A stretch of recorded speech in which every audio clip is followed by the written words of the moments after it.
अभी तक टेलर हो, अभी मेन फिल्मिया लोग हमारे के कोई लोग मैसेज कैले सा कि हर जगह हो डांसवा होता बक्सरों में होके के चाहिए कि राजा जी के तू रहला हो दहिया, राजा जी के तू रहला हो दहिया कि उठेला लहरिया पोरे लहे लहे बथेला कमरिया करेला खटिया बड़ी हो सो। ये हमारे भैया, अब हम तो कंफ्यूज हो जाते हैं कि सुमित भैया कौन है, सौरभ भैया कौन है। अच्छा अच्छा, जो हम लोग जैसा ड्रेस पहने हैं वो सौरभ भैया है और वो सुमित भैया। भैया की तरफ से बहुत सारा प्यार आशीर्वाद। एगो गाना हमें ही जिला पर बोले रही, चाहते वो गीत सुना दी पहले का भैया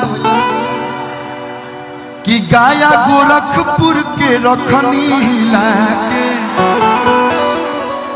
आप ही लिखे थे भैया, बाकी ना छोड़नी कौनो जिला के।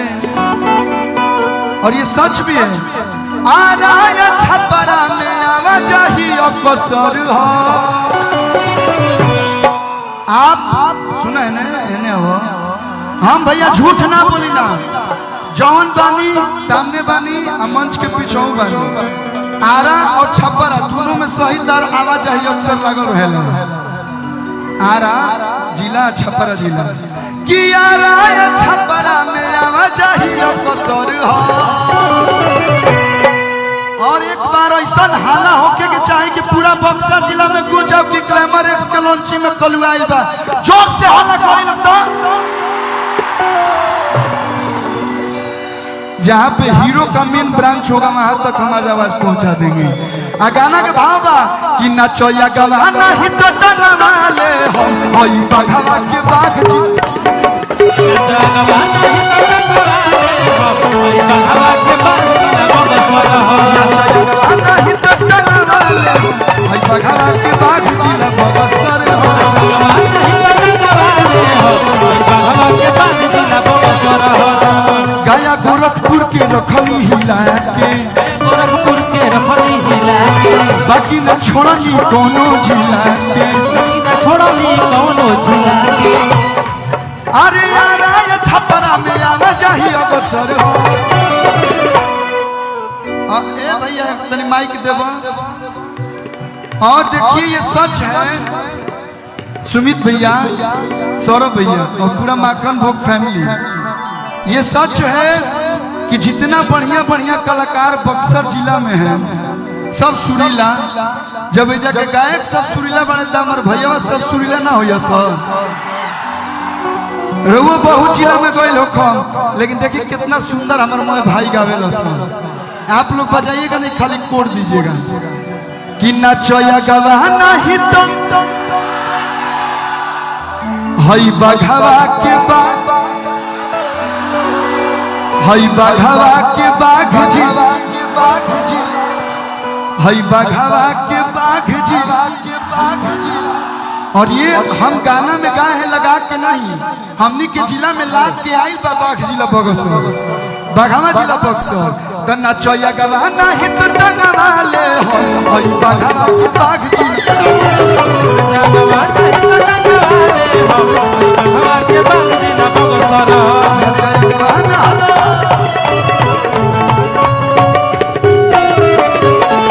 तू कहलू कि पावर एजे से शुरू होला एजे से खत्म, तो जो है बतिया साच बगा भैया। तो नचया गवाना ही तो टंगवा ले हई बघवा के बाघ जी।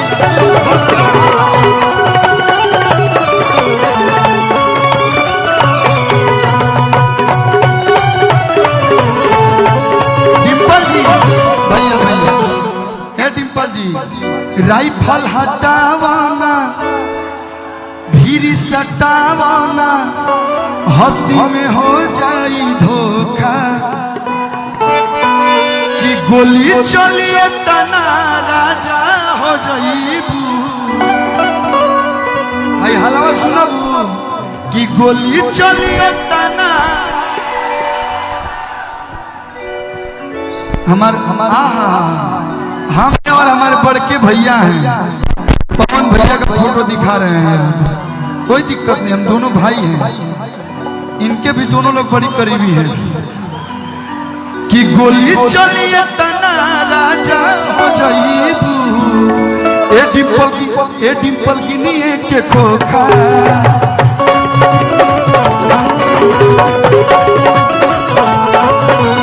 हमारे आशिक तो बड़े बड़े अफसर हो,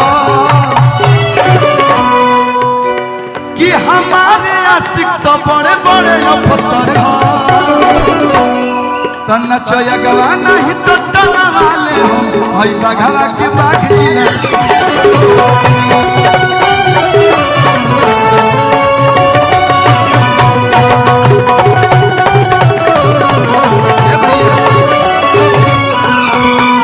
मैं कब से बोल रहा हूँ, थोड़ा आप बोल दीजिए।